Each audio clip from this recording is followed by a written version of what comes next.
Today, I'll walk you through how to connect MongoDB Atlas with Power BI, even if you're a total beginner or just need a quick refresher.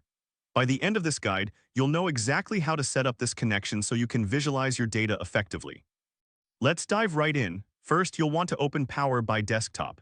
This is your canvas for creating stunning data visualizations. Once you have it open, look for the Home tab at the top of the screen.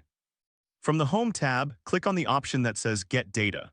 This is where you begin the process of importing data into Power BI. Think of it as opening the door to your data warehouse.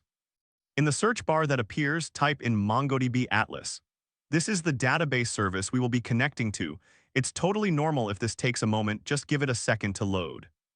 Once you see MongoDB Atlas SQL in the results, go ahead and click on it.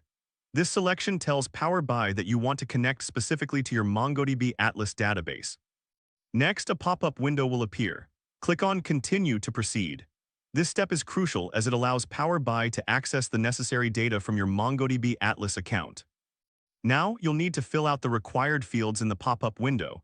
This typically includes your database credentials and connection details. Don't worry if your dashboard looks slightly different, the fields may vary based on your setup. After you've entered all the necessary information, click OK. This final step establishes the connection between Power BI and MongoDB Atlas, allowing you to pull in your data for analysis. And there you have it. You've successfully connected MongoDB Atlas with Power BI. Now you can start creating insightful reports and dashboards that can help drive your decisions. If this helped you out, please give the video a thumbs up. If you run into any issues, leave a comment below. Subscribe for more actionable guides. Thanks for watching.